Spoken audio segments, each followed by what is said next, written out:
Hey, Killian Church family, Pastor Chris here. Over the past couple of months, the church leadership team and myself have been working diligently on considering a direction that it appears that the Lord is leading our church.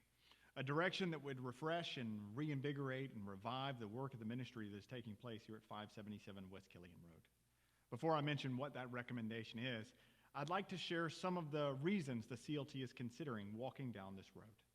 First of all, when the church called me to be pastor here in 2017, it was with the understanding that we would go through a revitalization process. Since 2007, the church had been experiencing an annual decline and had slipped into what is called the 20-40-60 window. This is when the average age of a church is over 60. Most of the members have been there for over 40 years, and they've been attending this church for more than 20 years. Oftentimes, when a church finds themselves in this position, the reality of the situation tells us that these individuals that are inside the church have become what is called overly churched. When this happens, most of the time, as it was in our case, this overly church culture had lost its ability to see how to reach outside the four walls of the church, which is why the attendance had gone from 300 down to about 60 in average attendance. Well, thankfully, over the past 3 years, we've made some excellent strides in moving forward and transitioning away from the impending closure of our facility. You know what? We've seen many faces come, join, and get involved. We've started 2 additional small group gatherings. We've engaged our community to minister where they're at. We've begun to see new members step into leadership roles. We've started discipleship pathways to encourage and strengthen people in their faith with Jesus Christ. We've seen people come to faith and enter into a relationship with Jesus, begin walking with Him. We've seen the average age of our congregation drop to around 45. We've seen our average worship attendance creep up to about 80 and sometimes even 90 people, including children. We've seen God doing a new work in our midst. However, we've also seen some decline. Some saints haven't finished their journey with us. God has led them to serve in other places, some in another city, many in other states. We've even seen some of these godly men and women go home to be with Jesus. We've also seen the effects of deferred maintenance cost as we are seeking to care for our aging building. And yes, over time, we've seen and felt the economic impact that all of those things that I mentioned can have on a church body. It is with all of those factors in mind that the CLT and the deacon body are making the recommendation that we begin the process of entering into a relationship with one of our sister churches in our area. See, in the Columbia metro area, we are not the only church that has had to deal with these difficult times. In our association, there are almost 100 churches. A large segment of them are what we considered at-risk churches. This means that they need a new congregational direction, and if they don't take the necessary steps to establishing that new congregational direction, then they may not be in existence in 3 to 5 years from now. And many of our sister churches are having to explore, and they're weighing how and if they will move forward as a congregation as well. The difference between many of them and us is that we are beginning to explore these options while we're still relatively healthy. See, all churches experience a life cycle.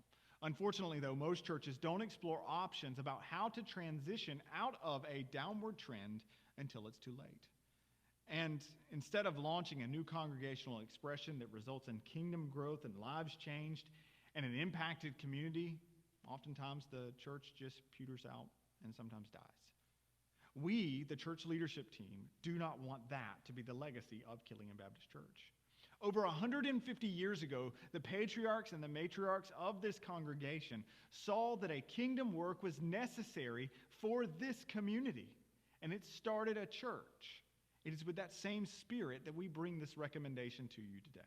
That same desire to make an eternal kingdom impact in the context of our community. So now maybe you're asking the question, well, what would this relationship look like? What would this entail? And who is this with? Well, initially, our church and a growing 2-year-old church plant in our area, which is a plant from Rockton Baptist Church in Winsboro. Right now, they have a location in Blythewood. We would enter into a courting relationship. In other words, we would combine our services for a period of 3 to 4 months to test the waters of a long-term relationship. Their pastor, Ken Cole, and myself would share preaching responsibilities between the two locations, Winsboro and here at Killian. We would coordinate and plan the preaching calendar around a central and cohesive sermon series. Our worship teams, our ushers, our nursery, our children's workers, welcome ministry, and small group ministries would be fully integrated with one another. During these 3 months of courting, we'll have monthly congregational fellowship opportunities with Rockton Church after designated Sunday morning services. We'll also be encouraging each of the church bodies to help remove the veil of mystery about one another by engaging in intentional times of prayer in groups of 3 for about 100 days. We'll get more information to you about that in the next few weeks.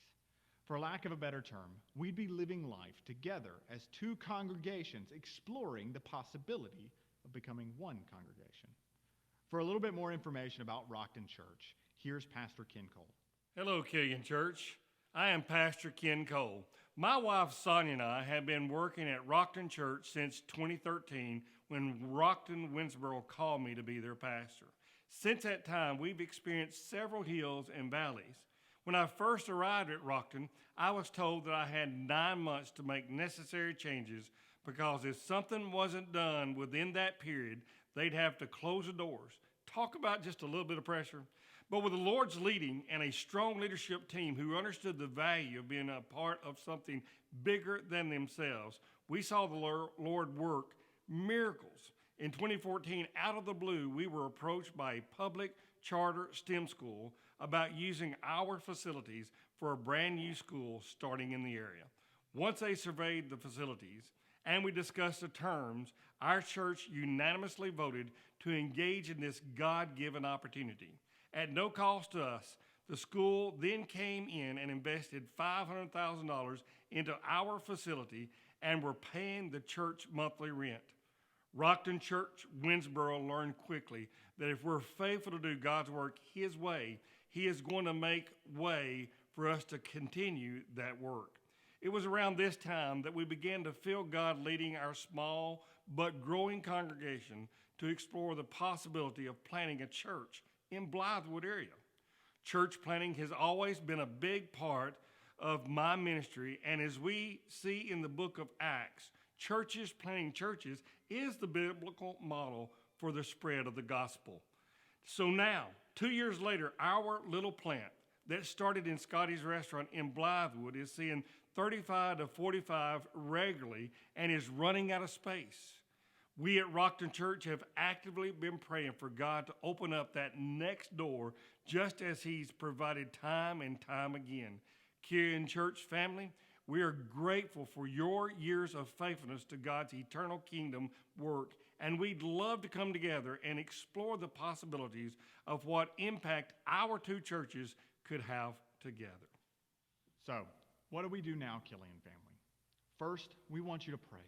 We want you to spend some intentional time praying about the future that God wants for His church at 577 West Killian Road. We want you to pray for God to lead and direct you as you contemplate the information that's been given to you today. We also want you to feel free to ask questions. Given the nature of what is taking place with the coronavirus, we've had to make some significant adjustments on how we had planned to get this information out to you, the church body. And you know what? We were hesitant to share this with you today, but we also saw it as imperative that we continue to accomplish the work that God is calling us to do as a church. Therefore, with that in mind, we'll be still sending it out in an email at about noon today, and it'll have multiple documents attached that will help provide answers to a number of questions that you may have. Stuff like a tentative calendar of events, preaching calendar with the passage of Scripture and subject matter, a pastoral profile for Pastor Ken and myself, and a digital copy of what I've shared with you in this video. Your deacons will also be reaching out to you in the next few days to answer any questions that you may have pertaining to our 2 churches entering into this courting period with one another. If they don't have an answer to your question, then they'll reach out to us and we'll get an answer to you. It is our desire to schedule an in-person vote for the future for April the 5th. The vote would merely be a vote of whether or not to proceed forward to entering into the time where we would be meeting jointly, both churches in a single service at the Killian location. However, depending on the situation taking place in the context of our country, if we have to extend our online-only format beyond Sunday, then we'll have to have our vote for the future done in a combination of three ways. Number one is an online vote, and we'll get you more information about that. Number two would be a verbal vote conveyed to your assigned deacon. And number three, a mailed out ballot that you could mail back or drop in the church's mailbox. If we have to go to the alternative method of voting, all votes would be tabulated by our administrative assistant and only seen by her, and the church body would be notified on April the 8th. Please note, the church vote for the future taking place on April the 5th or determined by April the 8th is not a vote to merge with Rockton Baptist Church. It is merely a vote of whether or not to proceed forward to enter into the time where we begin meeting jointly. At the end of that time period, July or August, we will have an official vote as well as a potential plan for the remainder of the year to determine if we want to continue meeting together or even possibly merge into a single congregation. Beloved church, we, the church leadership team, and myself believe that God has a great future planned for the church at 577 West Killian Road. Thank you for your continued engagement and support of the ministry that is taking place here. May we perpetually look to Christ and look for ways to make much of his kingdom and see the future that he is pulling all of us into. Looking forward to continuing to see his hand at work in our midst. Have a great rest of the day, and we'll talk to you soon.